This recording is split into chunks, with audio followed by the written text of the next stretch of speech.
Yeah, I got a 48 kilogram kid on rollerblades, is standing at the top of a 4 meter high ramp. And the first part is relative to the bottom of the ramp, how much gravitational potential energy does he have? And then we're going to find out how much total mechanical energy does he have, as in B. And C, if he rolls down the ramp, how fast will he be rolling by the time he gets to the bottom? And then D would be how fast will he be rolling when he's halfway down? Okay, so that's the problem, number 7. So let's make a diagram here. I'm going to show you what he looks like up here. Okay, and he's going to roll down this ramp. And I'm going to put this as the ground. I always like to put the ground like that. Okay, and halfway up, I'm going to say, and this is full all the way up. So here's the kid with roller blades. Okay, and there he goes. Kind of heavy looking kid. All right, so this is at 4 meters up here relative to ground. If I choose this as plus y, okay, and if I choose this as 0, this will be plus 2 meters up here, and ground will be 0. So the ground is y equals 0. All right, so I chose that spot. Even though you could argue that he's much higher than 0 because he has he's all the way up from the center of the earth, and then here's the ground, and then he's up here 4 meters up over the ground.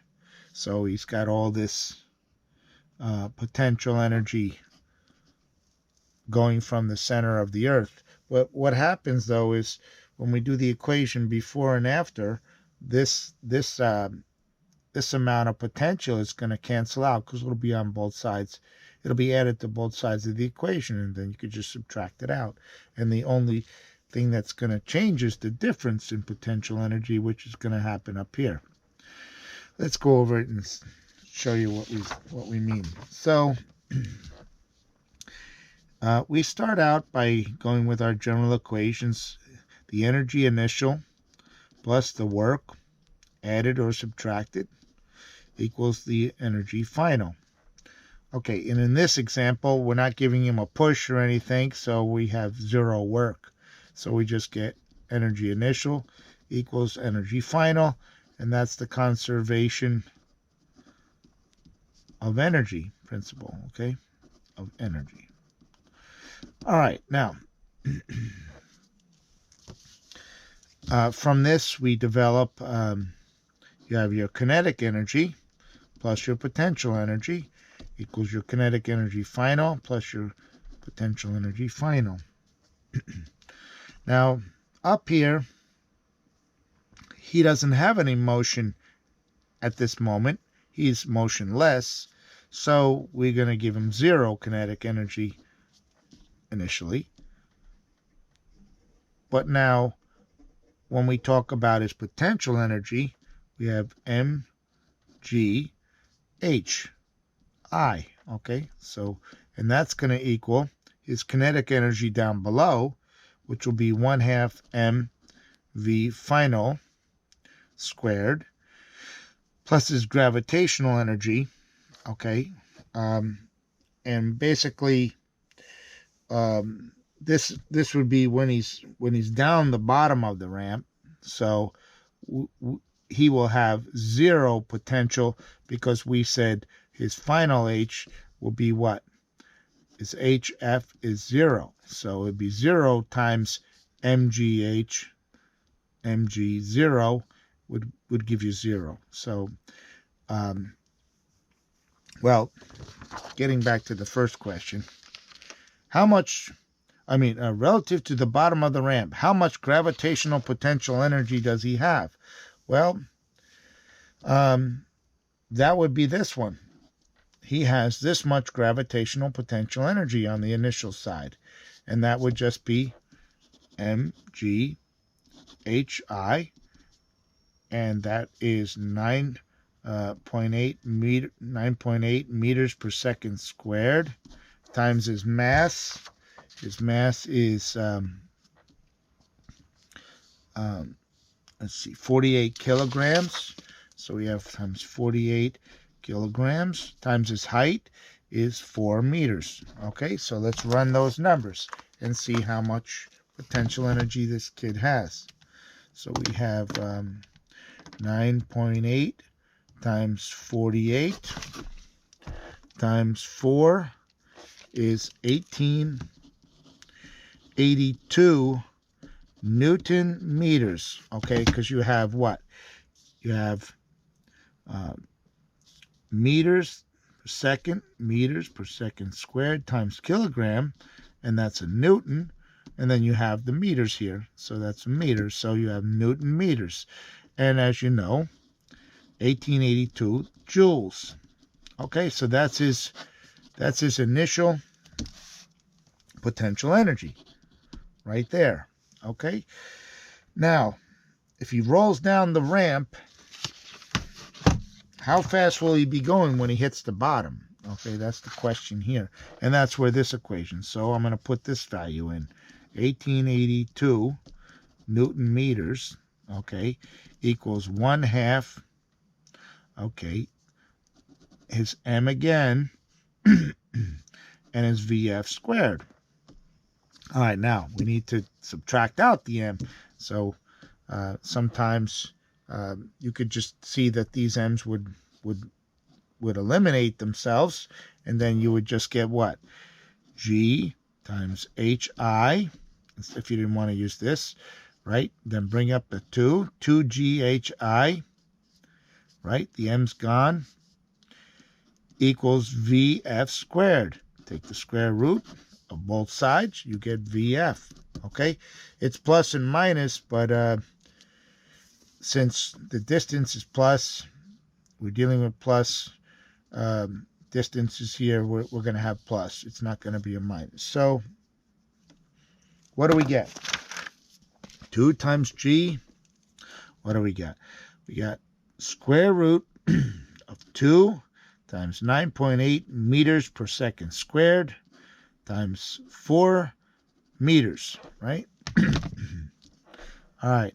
So you get meters squared over second squared, and the answer eventually will be in meters per second as you unsquare it.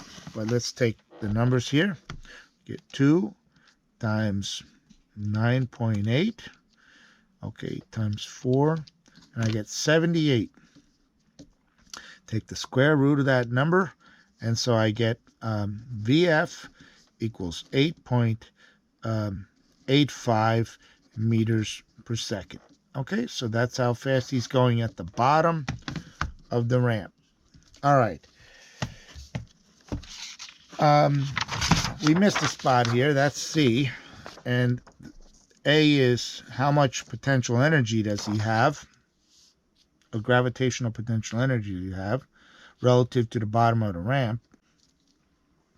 How much total mechanical energy does he have? Well, mechanical energy equals the kinetic energy plus the potential energy.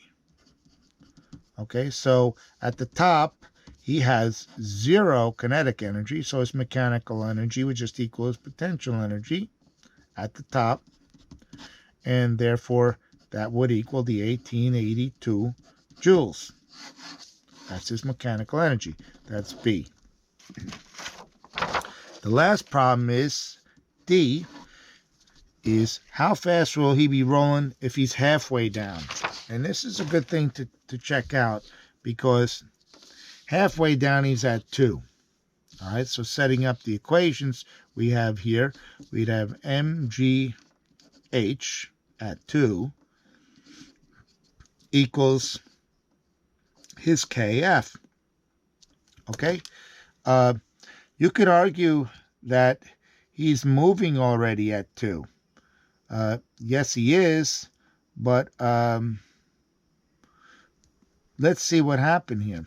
His MGH goes from, well, what did he do? He went from 0 here, and now he's at 2.